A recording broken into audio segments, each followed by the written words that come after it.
Hello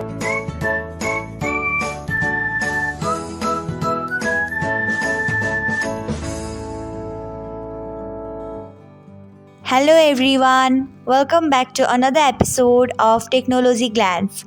Today in this video, I'm going to guide you through how you can turn off instant video messages on WhatsApp. So, let's get started.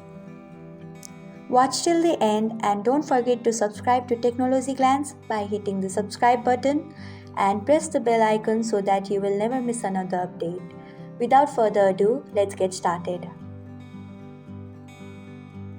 Firstly, open WhatsApp app in your device.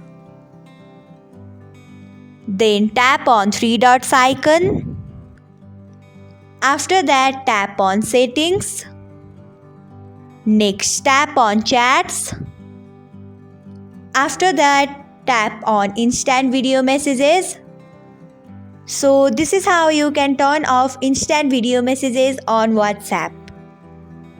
Thanks for watching. If you found this guide helpful, we would love it if you hit the thumbs up button below.